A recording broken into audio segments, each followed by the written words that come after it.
behind the tunes. That's good. It's good All to right. catch up though. We've been trying to get this thing sorted out for a while with my man DJ Prones, and it's good to catch up. How things been in this lockdown for you, mate?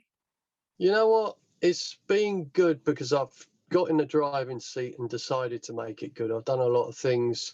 I've got a lot of projects finished that were just on a list to do, and they were like mainly recording stuff. And because I've got my own recording equipment here, I can just get stuff done. I've done a bit of session work, not being out gigging though. That's the one thing. So I've just, and of course, playing for Gold Dust and playing for the sister station Indie Soul.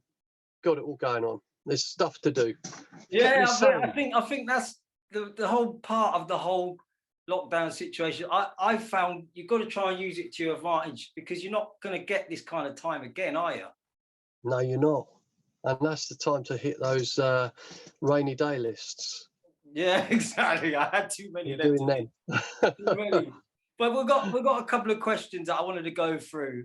Right. Obviously, this is the first of a little bit of a program that I thought we'd do just to try and get people to know a little bit more about the DJs on the station, a little bit more about Gold Dust and stuff. So tell me a bit about your background, you know, where you were born, you know, brothers and sisters, that kind of stuff. Tell me a bit about that. Okay, well, originally I was born a northerner. Way back in the day, way back in 1995 when I was born. No, 95. A lot longer than that ago. 95, yeah, right. Okay. Yeah, I was born in Durham Hospital. Oh, really? But I was living in a place called Chesterley Street, which was sort of Newcastle way. I know it. Literally for about a year or so, and then we started to move down south because the next stop I think was like Stafford. Was it Stafford? No, next stop was Derby, where my sister was born.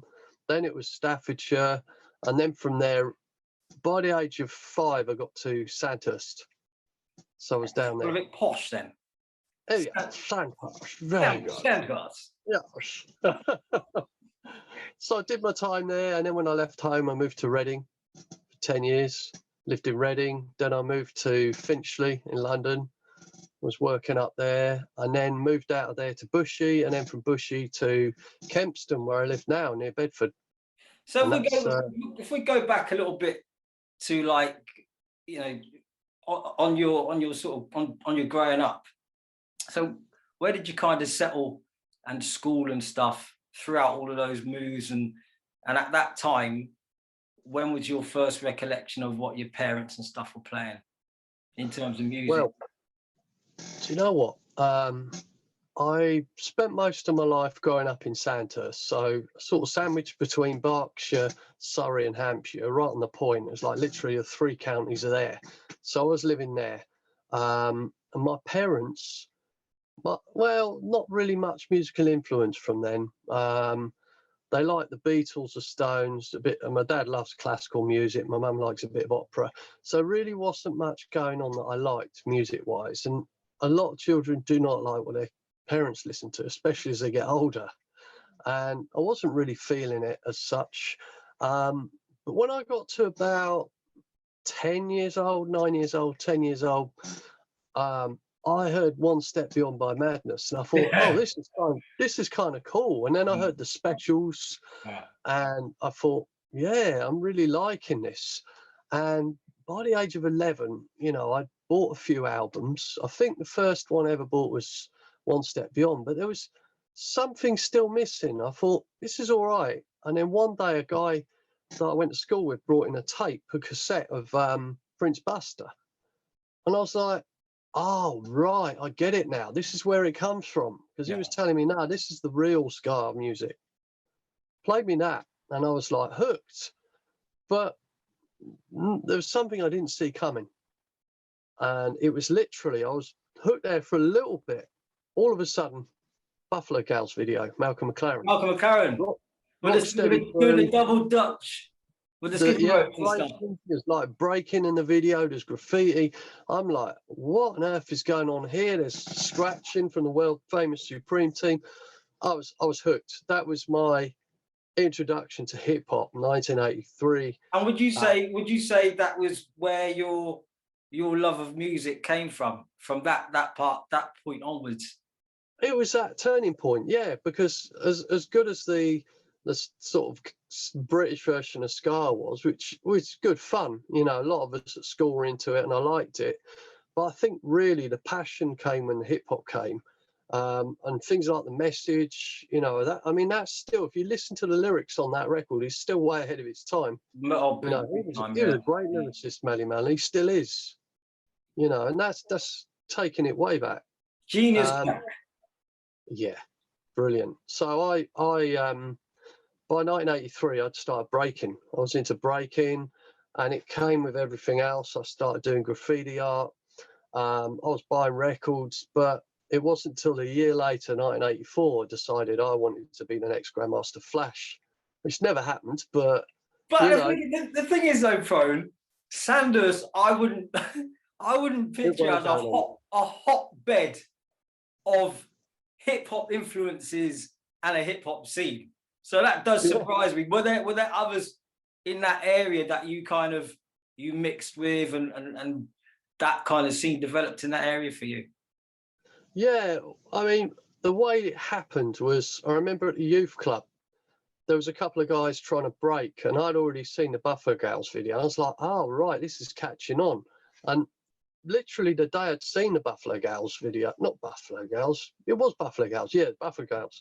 I remember going across the road to my mate's house, and he was like, he'd seen it as well. And we pulled out a bit of hardboard. It's the only thing he had in his garage, and we started trying to do it. So when I went to school, there was a couple of guys trying to do it there. So I was trying to do it, and we were, you know, trying to teach ourselves how to break. And obviously, London was a little bit ahead of us back then. There was already a couple of crews around by that stage. You had like the Sidewalk crew and that. Then in Manchester, you had Street Machine. You had all these people that were already going, that had been going a year. So, you know, in the Shires, it picked up. I mean, 83 was really a blanket first generation for the UK, but you did have people in 82, just a little bit before, in the bigger cities and that. You know, I still know some of the guys. I still know Dolby D from London All Stars. He was part of Sidewalk. I know him. I still chat to him. And, you know, there's a guy I knew from Street Machine as well. I still chat with him too. So, you know, these guys, all the way back then, we're doing it, and some of them are still on top of their game. They're still involved somehow. You know, Danny Francis from what was that crew called? Broken Glass in Manchester, another big crew. And yeah, they're all in. He's still involved in dance. He's a choreographer in that now, you know, and he has been for years. So it was the beginnings of a lot of things, and particularly with the music scene, we didn't know what we were doing. We were trying to create something with the little clips we saw on TV shows from America, the little things that might make it onto not even Top of the Pops. Sometimes you'd see something on there. And then, of course, you had the sort of the introduction of MTV in the UK, didn't you, as well? That's right. So and that was problematic for a lot of black music because they weren't playing it. They weren't. That's right. Yeah. To start with, and there was a lot of trouble over that, but they got it rolling in the end. But there were little snippets of things, and we were just basically trying to build our own little thing here, and we did. You know, my first experience of DJing was at my youth club. I was just about to ask that question, actually. How did you get? I was just about to ask that question. How did you get from, you know, the bit of cardboard on the floor from the garage and breaking and dancing and all the rest of it to the turntables? Right. Well, 1984, a year later, I was like, this is the time I want to be a DJ. I had this old battered up BSR deck, and it had a built-in amp, you know, with speakers, and I was using it. I was cutting with it and using the dial to cut with. And then I got another one, and I'd be doing it with both, trying to go from deck to deck. It was pretty useless. Then I acquired this, it was a mic mixer. And the mic mixer only had up sliders and no headphone sockets. So I learned how to scratch on that and then how to go from deck to deck. But a lot of it was by dropping the needle, marking the the vinyl and just, you know, the record. I hate calling it vinyl. And even though I'm the vinyl destination, it's just record destination don't cut it. So I learned like by sight and scratching and marking the records up, and until I eventually got a mixer which had a headphone socket and a crossfader, and it's like, oh boy, here we are now, you know. Yeah. What did you use as your slip mat? But then I think that's a really good question, because in 1984 this book came out. I think it was called Rap. My friend had it and he lent me it, and it explained about drum breaks. So really early on, I knew about drum breaks, and I had a list of records I was looking for that people had cut up, you know, with all the drum breaks and stuff, that 15 seconds where the music cuts out, you've got the drums going, you've got another copy of it, you keep it going, you've basically got hip hop. So I was already looking for them quite early on.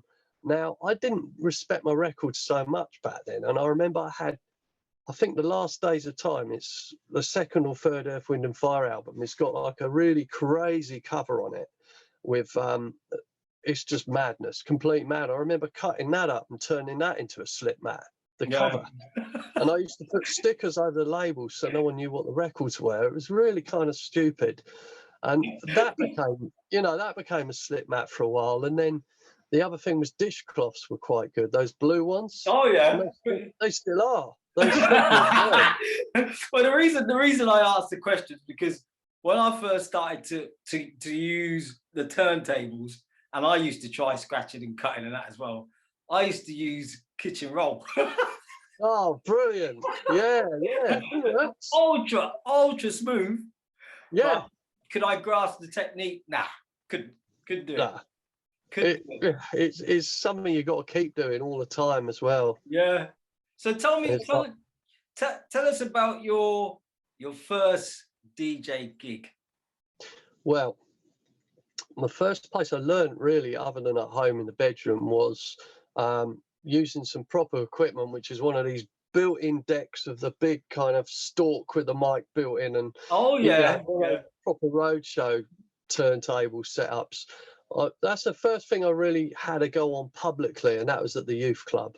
Yeah. So they did a little bit of a workshop and showed us how to use it, and I was playing some electro and stuff and feeling quite good about it. But the first time I actually got up and actually cut records up and scratched in front of a big crowd, and I was really thrown in it, was when they did the Hip Hop Alliance did a jam in Aldershot in 1986. And up until that time, the last 2 years, I'd just been doing youth club, then bedroom, left school, just bedroom. And 1986, they had this big jam. During the day, there was graffiti workshops with Artful Dodger and that, and Ricky Reynolds and a few others were doing like hip hop production, music workshops. And then in the evening, there was a jam. And I remember we had DJ Fingers. We had, who else? We had Cool Cash C on the mic. Artful Dodger, who's also a DJ back then, known as 2000 AD. You know, he's the guy that did the Weetabix graffiti. Yeah. He was a bad DJ, so he was on the decks as well. We had, who was it? There was some really good MCs up there as well. I'm trying to remember who they had. No, I'm completely lost, but, you know, proper heads. So I had to get up in front of them and cut. And I was kind of nervous, but I just jumped up. I thought, let's get something really safe. So I had a couple of copies of Good Times, and I just went back and forth a few times, did a deck to deck, kind of sped it off, and then got off stage quickly. So that was the first time I actually cut up on stage. Yeah. And then after that, I remember we hired out a place in Frimley, like this. It was like a leisure centre. And we had Rare Groove was coming around end of 86, 87, started appearing as Rare Groove. We had some of them records where we've been digging, looking for the breaks, and it was getting labelled as Rare Groove. So we kind of jumped on that as well, and we were calling it Rare Groove, and we put on our first proper jam there. So it was hip hop and Rare Groove. We packed it out.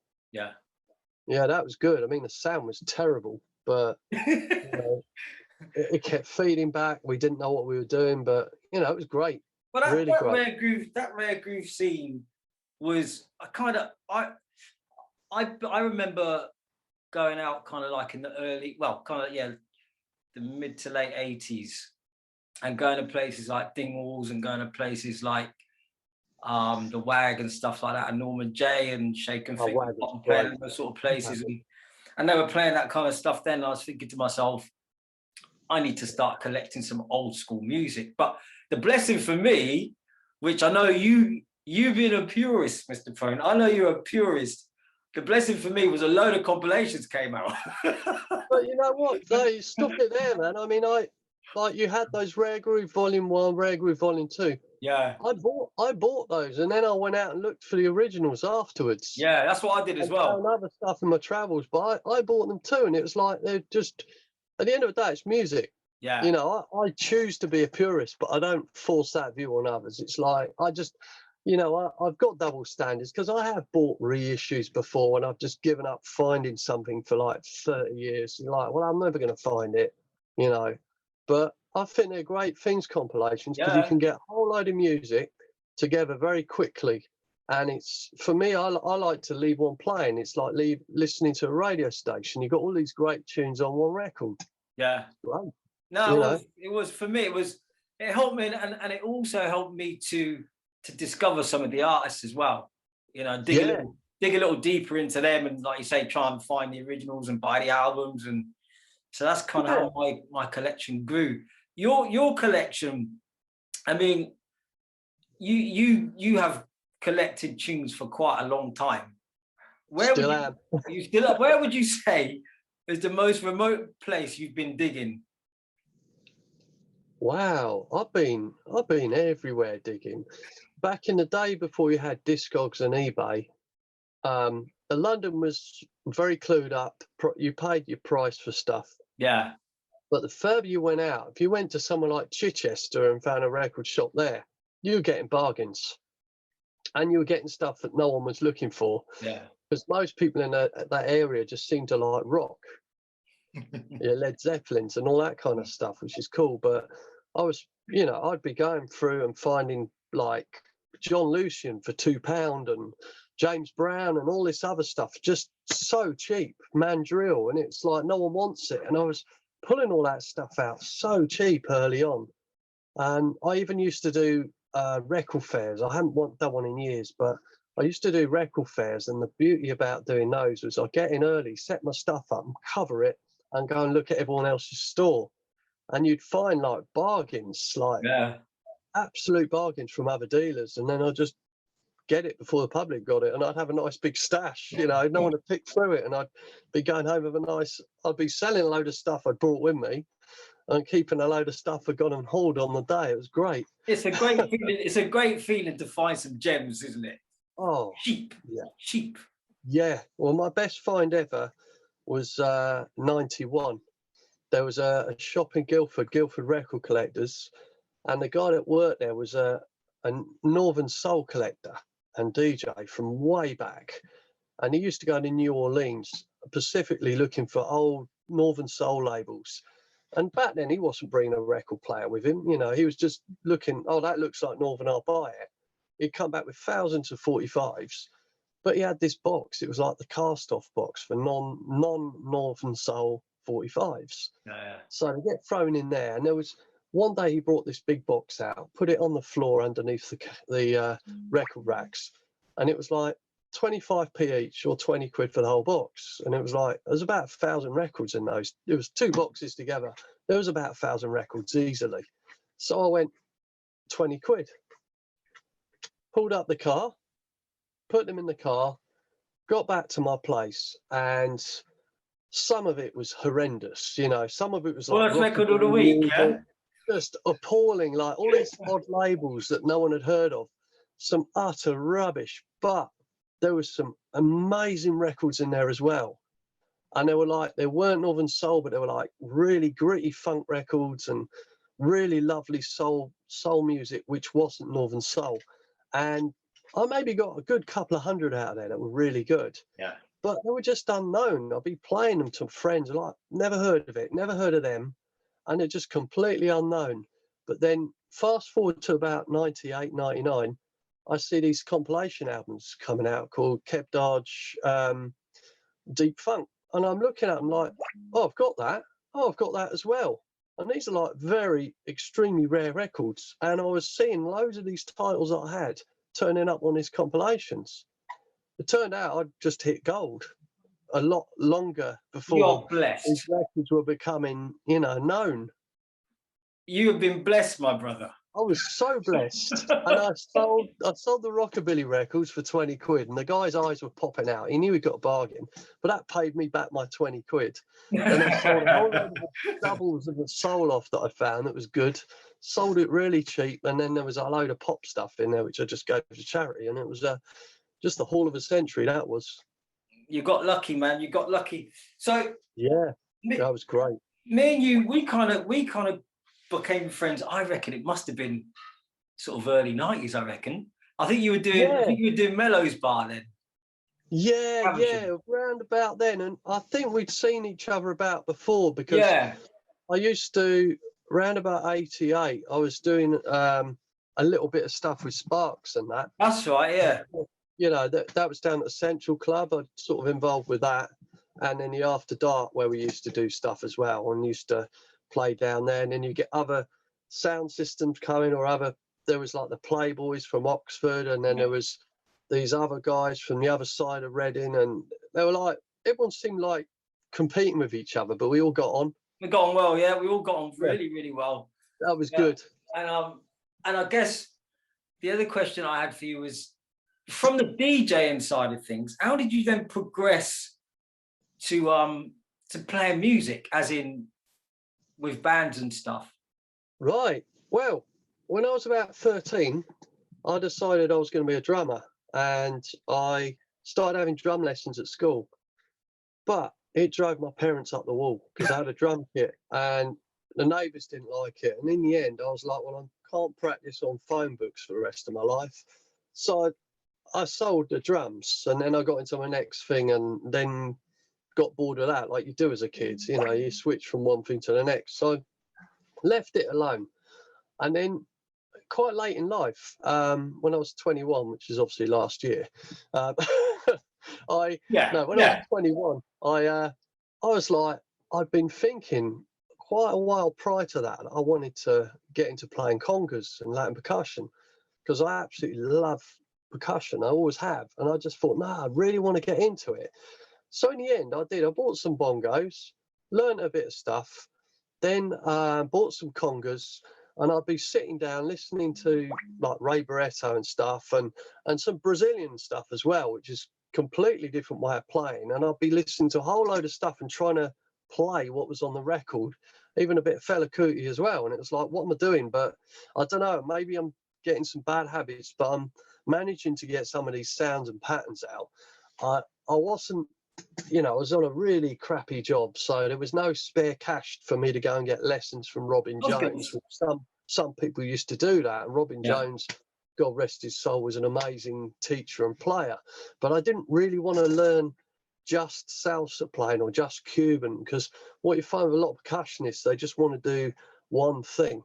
And I'd look to people like Bill Summers, or even like the Motown percussionists, like that are on pretty much all the Motown stuff, like Bongo Brown and all that. I just love their playing. It just fits with everything. So in the end, I sort of taught myself a few things. There's one guy that lived in Reading. We all know Chris Beggs. Oh, Beggs, God rest his soul.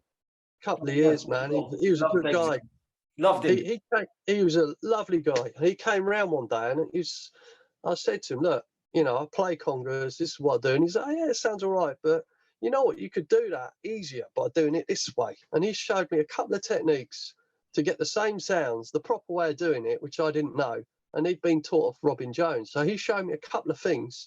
So I went away with that, and I just kind of carried on teaching myself. But he gave me some great pointers. No, Beggsy was great. Chris. And then ever since then, I mean, I've played some incredible gigs with incredible people, and I do session work now as well. I just really got into it and got really caught up on it. And this weekend I was just recording as well. Yeah, we'll get onto that actually. I mean, who was the first band that you got involved with? First band was they're over in Basingstoke, and that they broke up a little while after I joined. They were called the Hipsters, and they had a record out and stuff. And the band kind of split into two groups, and then we formed a big band out of one half of it, and I think we got up to 16 people in it. We had like a big horn section, percussion. It was just loads of us, singer, backing singers, and this big kind of acid jazz type of sound we were doing, and that was called the Solid Sound Foundation. I think before that we called it the United States of Mind. Then we became the Solid Sound Foundation. But you know, we've kept in touch over the years, and now the band is called B-Funked, and they're from Basingstoke. They're still going. Still going. Big up to Darryl Eckett for keeping it all going. It's his baby, and occasionally, just occasionally, I'll go and do a gig with them. When their percussionist is like on holiday or whatever, they give me a call and I pop over and cover. Do some with my old friends. So that was a fun band. So obviously you found a passion for listening to hip hop, breaks, beats, the music, the whole scene. Yeah. And then of course you joined a band. So in terms of artists out there, who are you most inspired by? Yeah, that's a big question. You know, it really depends on the genre or the mood I'm in the day I wake up.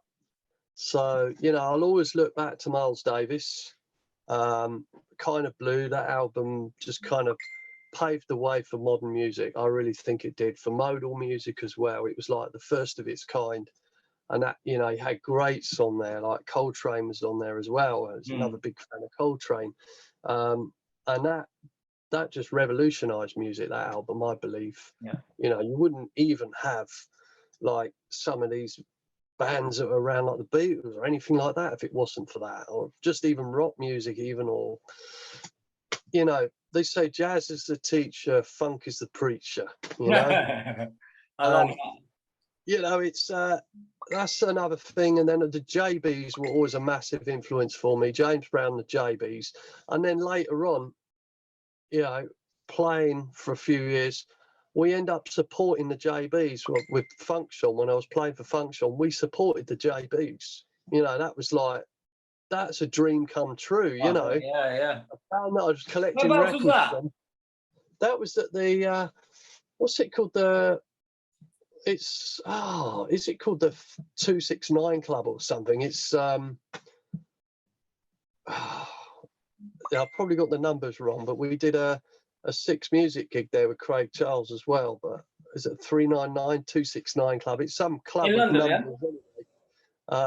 And that was a really good gig. We did the a few years ago. We also did the Hook and Sling Funk Festival there as well. And again, we were supporting a few really, well, not even supporting. We were all doing our own gigs, but we were mashed among a whole load of amazing bands up there. That was just really, really good. You know, here's another one for you, Prone.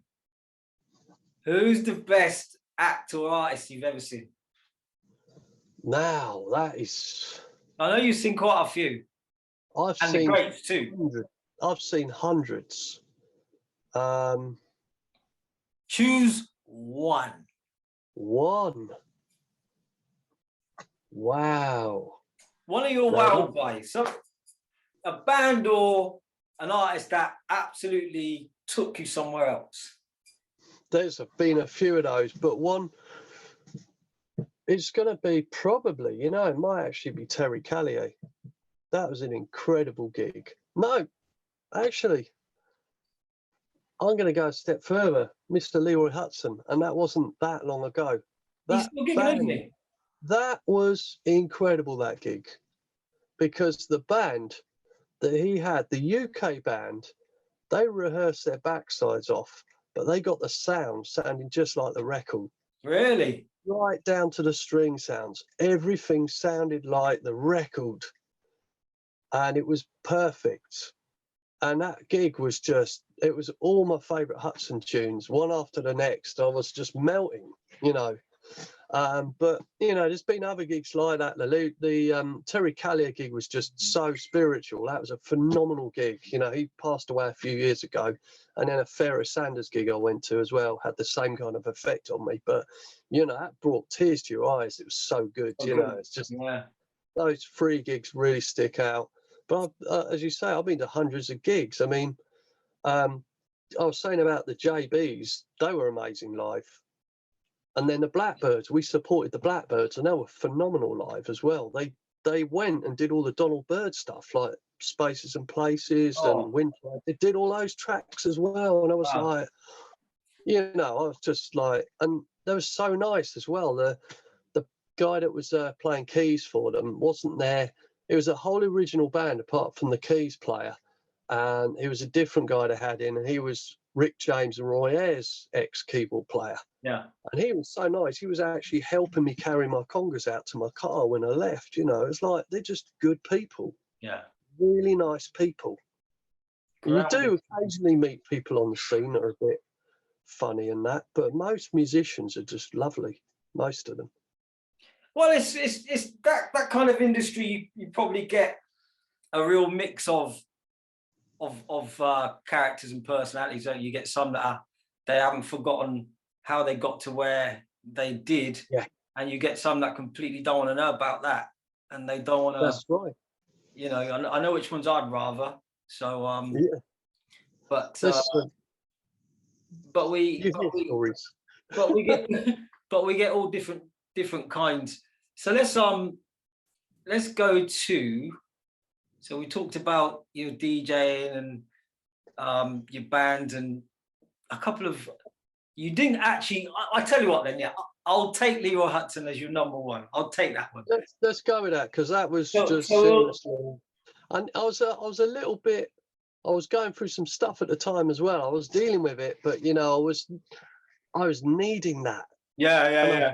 I got it so we'll too. Take you that. know, it was like, wow, you know. So we'll take that, bro. We'll take that. I'm gonna ask you about the world of broadcasting and how that came about.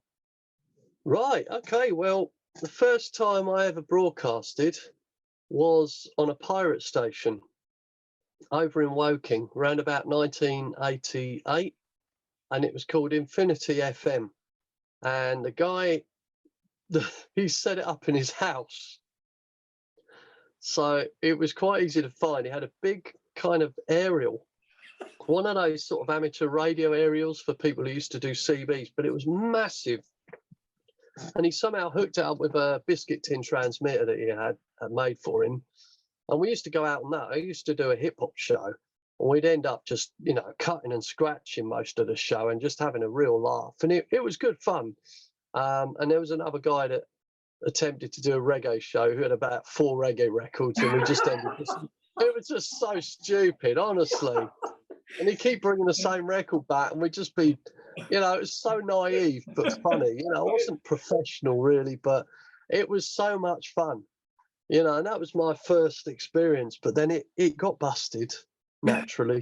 You didn't lose any tracks, did you? And I wasn't there when he got busted, but my mate had his equipment taken. But they gave him all his equipment back. They obviously kept the transmitter, but they gave him his decks and his records back, which I thought was awesome, because a bit later on, they got really a lot tougher. You wouldn't be seeing that stuff again. Exactly, yeah. So I went from there, and then I, just prior to that, actually, I'd applied for a job. MTV had a place in Frimley where they had a radio station which was satellite only. And I can't even, yes, I can. They were called Radio Nova. I've been trying to remember that name for years. It's just come to me, Radio Nova. I went for the job interview, and they said, okay, we're going to give you a slot, just one show to see how you get on. And if you're successful, we'll come back to you with a schedule of shows to play. So I turned up. It was all cartridges. They were called carts. And it was like, so this was 87. So you had carts. You had to slot these things in. It was all playlisted. And there was a big magical machine behind me which had some CDs as well. And it was kind of linked up with some old school computer, and Anyway, I did the show. I did okay. The playlist was horrible, but right at the end, I got to choose something I wanted to play, and I looked through, and the best thing I could find was a Sly Stone record, and I was like, oh, that'll do. So that went on, and then afterwards, the guy said, yeah, you did all right. You'll be hearing from us. Anyway, cut a long story short, after a few phone calls back and forth and being promised a show and given the job, and I left my other job, I didn't get my schedule. I kept chasing them, and they were like, oh, actually, we've decided to close the station because a load of equipment got nicked. I was like, oh, great. I don't have a job. So that's when I did Infinity after that. Yeah. Left it for a few years, and then I was on Global Funk Radio for a few years. Yeah. Got quite busy and decided to knock it on the head. Did Bounce FM for a little bit. It was a 6-month license FM station in Curtain Road in London. Did that for a few months, and then they didn't get their license renewed. And then some guy kept ringing me and saying, "Oh, come on, Prone, you got to get back on the radio again." I was like, "Oh, man, I don't know if I can do it." Go, "Oh, come on, Prone, for old time's sake, you know, that was you." and what's that? 7 years? 7 years later. Yeah, I mean, it's got to be seven. We've got to be pushing nearly 8 years now. We're 8. Sure. I think we're coming into 8 in the summer. Yeah. So you go, oh, come on, you just do it when you can. I was like, I got hooked, didn't I? I'm back on it. I love it. I do it every week. And then, you know, from there on, after meeting Gina, and since 2015, playing her music occasionally on my show and being a fan of her music and her sending me music, I had no idea that sort of 6 years later I'd actually end up marrying her. I'm performing on her records as well, on her releases, you know. See, so this is when, you know, things come together for a reason, bro. Exactly. Yeah? You play music on Gold Dust. There you go. She hears it, and bingo. Yeah, it's wonderful. Mad. Isn't it crazy? It's a wonderful thing. So let's go I'm gonna ask you a couple of kind of, let's just say, random questions. Go for it. Some random ones. What's the worst thing that's ever happened to you whilst DJing? Oh yeah, I know this one. I got booked to do a gig in Lithuania, and it was an old school hip hop gig, and they said, you know, it's got to be 80s hip hop. So I thought, great, that's cool. I'll bring electro and stuff.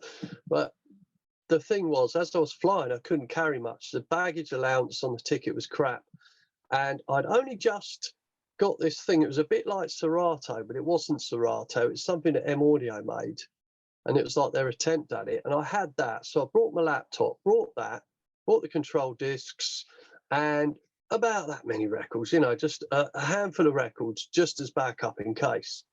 So I had it set up, I was playing, the dance floor was packed, it was a great night. All these people, nearly half my age, all dressed up in 80s hip hop clothes in Lithuania. Just really great, but just odd. I was like the original 80s guy, and these were all youngsters trying to dress how I used to. And it was cool. But then all of a sudden, this bit of technology crashed. And I was like, oh, it just crashed, stopped, full club, full packed dance floor, stopped. Everyone just looking like this, looking at me.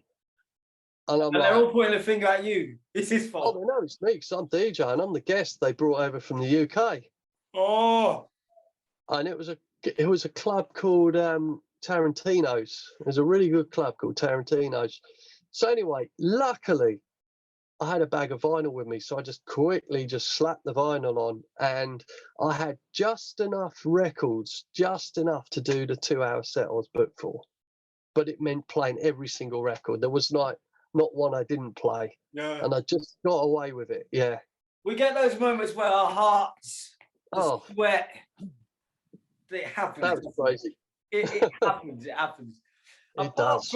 Apart from music and apart from music, what are the other biggest passions in your life? Well, obviously, I did do graffiti for many, many years, and I kind of Are you Banksy? never heard of him. You mean Robbo? No.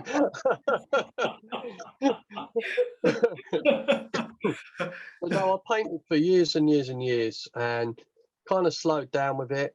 Haven't painted for a little while, but I'm going to come and do some soon. Someone's been twisting my arm, one of my old crude members. So there's a couple of, excuse me, a couple of sites up in Cambridge where I can paint legally. Yeah. And I'm going to go up and paint up there and do some more painting. Other than that, my job's cool. It's a fun job. I mean, people don't often talk about their jobs, but my job's a lot of fun. And you don't just have a job. You actually have a job that actually takes you onto the TV screens here in the UK. Yeah, it does. Yeah, tell us a bit about that. Channel 5 quite a lot, and also I'm known in the States because it gets shown on Netflix out there. All right. So people know, a few people have recognised me out there, but mainly it's here people recognise me. Yeah. Because Channel 5 repeat everything, but it's Slum Landlord's Nightmare Tenants. So I've been on about 12 episodes through 3 series, and then we were filming a new series, and then the pandemic kicked in, so we stopped filming. I think I made 1 series out of all the places I took them. I think they only used 1. And it was one of my colleagues' cases. So I'm only going to be in like one show in the next series when it eventually comes out. But yeah, I've been on a lot, and people just tend to recognise me wherever I go. I mean, it's shocking, some of the... Oh, boy. Oh. Yeah, absolutely shocking. That people are living in, and the conditions and the risk. It's the risk they take. They take a lot of risk. I know. It's a challenge, but I enjoy it. I enjoy my job because... if I can sort it, then I've helped someone, maybe even save a life at the end of the day. No, it's brilliant. Yeah, it's brilliant. That feels good. It must be quite a fulfilling role, that job, trying to make sure people are living right. It's way too much work, but, I had over 400 cases at one point. Wow. Not that long ago, actually, but during COVID, as I was working from home, I managed to get rid of a lot of them with the paperwork that had been building up because I was working from home. And I got it down to 280, I think now. So still too many, but we're low resources, aren't we? Government. Yeah. Cuts everywhere. Yeah. Yeah. So just a couple more then before we say goodbye. In life there are annoyances. Yes. What annoys you the most? Annoyances. I think one thing I've noticed a lot of is, particularly now with everything that's going on, people are really agitated very easily. They fly off the handle very easily, and obviously the topic of vaccination and COVID-19 is one you don't bring up anymore. No. So when you're on like social media, you don't talk about religion, you don't talk about what else don't you talk about? I've lost it now. But it's all just the same things you don't talk about because they're politics, that's it. Politics, yeah. And of course everyone does, but they're all endless arguments. Now is vaccination and COVID, you don't talk about it. And I find if you question it, it's probably the worst thing you can do. If you say, "Oh, I don't know, is this a safe thing," or what? As soon as you question something, I find people are very quick to leap on you. If you question anything the news say, and you're like, "So, well, I'm only questioning it. I'm not saying I'm an anti-vaxxer," and because you get labelled, so anti-vax is a word that comes out. So if you question, are the vaccinations safe? Which I think we should question everything. We should, yeah. You get labelled. People get so angry. Yeah. And it's like, that's my biggest annoyance at the moment. You can't really question anything. You've just got to shut your mouth. Yeah. It has become a little bit it's divided a lot of people. It really has. And definitely. I don't get involved. I just keep quiet. I'm like, okay, keep that to myself. I do think the current climate has got people a little bit edgy, a little bit Yeah. anxious. So it's difficult times. It's difficult times. Yeah. So But you know what? Music is a great thing that just drowns everything out. yes, music is the answer. I always say, Yeah. always the answer. My final question to you then Yes, sir. is, what next for Prone? Right. Well, there's a lot going on next. I met the love of my life, unknowingly, as a fan of her music. The lovely Back in Gina, multi-talented, lovely isn't she? Gina, formerly Gina Carey, now Gina Sedman. I think since meeting her has changed a lot of things in my life because first of all, I was playing the music. We were friends. We were both married. There was nothing there at all. Just completely professional. But then over the years, you know, we get to chatting, and I start working on some of her music. I'm doing percussion for her and stuff. And before we know it, we realise we're both single. We're joking about it, and then we said, well, actually, you know what? Why don't we just take it, go out with each other, see what happens. And I know you're 5,000 miles away, but neither of us have got anything going on. And we did. We just went for it. So that, we became partners, and then we got married. But with all of that said, she's built a bit of an empire. She's also a film director. I was going to ask about that. Whilst you're on the subject of Gina, and I can't wait to meet her. We've only had the one FaceTime, haven't we? So that's right, yeah. And she immediately made an impression on me. Lovely, lovely lady. Oh, she's great. Well, I will say that. Tell us all about the indie thing. So indie soul and independent, universal media. Tell us all about her empire she's building. What happened with Gina is I knew her as a singer, but then I noticed over the years she was making these independent films. So then I learned that she's a movie maker, and then as we become friends, I find out, well, actually she's going to start this company called GNA Universal Media, which GNA can actually, we didn't even realize at the time, also stands for Gina and Andy. But it also stands for God Never Abandons. So it's got many meanings, and it was like a parent company of so many different things. So Gina's she's got her own label called GCO Music, so that falls under the umbrella. Yeah. And then she said to me, right, I want to set up a magazine. I want to set up a radio station. I want to set up a TV channel. And I'm thinking, okay, well, this is a lot to talk about. And then before I knew it, there was an event planned for January 2019. And there I was, or was it? Yeah, 2020, actually. It was launched 2020, January. And I'm at the launch party having to give a speech. And it's all running. The websites are all up. There's a magazine. There's the TV network. And it's all running. She does her own casting. She produces the film, everything she does, even script writes, the lot. It's like a one-woman thing. Where on earth did she get the time? Like her. Where did she get the time from? That is her time. That's her full-time thing, is just doing all of that stuff and writing and making and recording music. Yeah. So once I got involved with Gina, I'm now part of all of that. And I actually run our sister station, Indie Soul Radio. I actually run it. Yeah. And she gave that to me. She said, that's your baby, you can run it. Like, oh, thank you, Yeah. So, slow progress, but we're getting there. Absolutely. And you've got, as the baby brother, we're always there to support anything that. Oh, well, yeah. We're always doing. Always.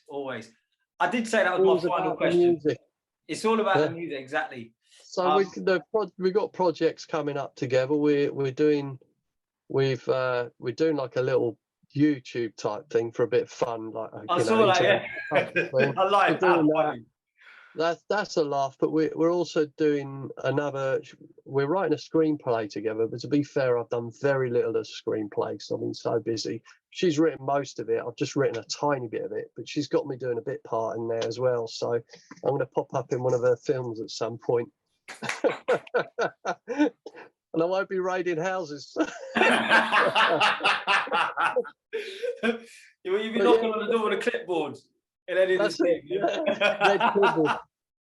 But yeah, we got more music coming up in the future, and I've been working on other projects. I've just been in the studio of another band called Kong Fusion, and then this other band which just come out, the Other Mirror, and that's blowing up. It's doing well. So much going on. So COVID has been pretty bad, but I've been really blessed through it to do all this stuff and get married. Fantastic. Yeah, that was shocking. Absolutely. Yeah, and the thing was, me and you, we had the conversation, didn't we? He's like, you're going to get married at some point. What do you reckon? You're going to move out to the States? And you're like, well, we'll see how it goes. We'll see how it goes. The next thing I see the pictures on Instagram, like, brilliant. Yeah.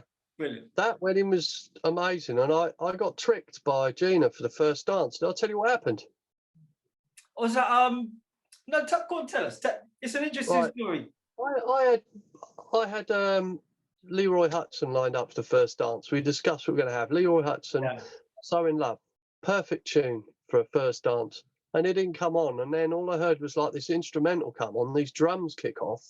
And then one of her friends, Kelly, who's married to Gary Bias, who's the sax player for Earth, Wind and Fire. They were both at the wedding because we know them. He pulls out his sax. I didn't even see a sax. And then she introduces and says, this is Gary Bias, Earth, Wind and Fire. And he's going to play a song that he wrote for Anita Baker that got a Grammy, a song called Sweet Love. And I was like, oh. So we were dancing to Sweet Love by Anita Baker, and he was playing on his sax. Wow. I know, it's just phenomenal. Yeah, he's the man. He's the man. So it's been a bit of a whirlwind few months then. It's been crazy. It's been amazing though. It's been a real blessing. Yeah. Good. It's good to see. Blessing. It's good to see you with a big smile on your face. Mate, I'm smiling all the time. It might be 5,000 miles away, but I've never felt closer to anyone. So there you go. It really is. I did say one final question. I have one more that I just remembered. Well, I babble, so. The name Prone, where did that come from? That's a very good question. Well, I am accident prone, but that's not the reason why. Okay. When I started off as a b-boy, I had loads of different names that change every week. I had things like Spider, and I'd have things like DVS, which was short for D. Yeah. So it was all these names that were pretty pointless. And then I remember my dad said to me, "You're so laid back, you're almost prone." I thought, that's it. Because before that, my name was Prize, and I had Prize for a few years. It was like my graffiti name, Prize. I thought, I'm cool. I'm the king. I've got the prize. Yeah. Prone was perfect because I'm a laid back person, and I thought I'm going to be having a name that describes my personality. Love it. And I didn't get Prone till 87, but before that, I was loads of different names. I was Prize from I think 85 to 87. Then 87, I was Prone. And then I found out there was also another Prone slightly before me in Reading, of all places. Really? Yeah, I actually met him. Someone saying, that was such and such his tag, but he didn't use it. I think he did a couple of little things and that was it. He just packed it in. So there can be only one Prone. Coincidence, yeah. Yeah. So I'll give credit to him for getting there first, definitely. I still got it. All these years later, I'm still prone. It wasn't for him. It wasn't for him. No, that's it. There can be only one. Yeah. Exactly. But yeah, it's been brilliant to catch up. It's been long overdue, and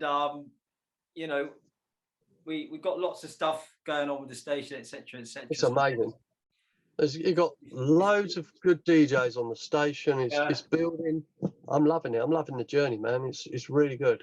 And please stay on that journey with us, because. Oh man, I'm not going anywhere. I might be super busy, but I'm always there. Yeah, we'll be around for a long time yet. But no, I just want to say thanks again for taking the time out, and it's really, really good to catch up. And we'll hopefully do some more of these. Yes, yeah, that'd be good. All right, man. Prone? All right, man. God bless you. Love you. Take care, Pete. All right, have an amazing one. Yeah, you too. You take care.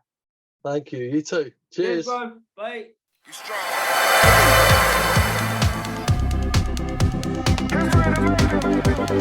strong.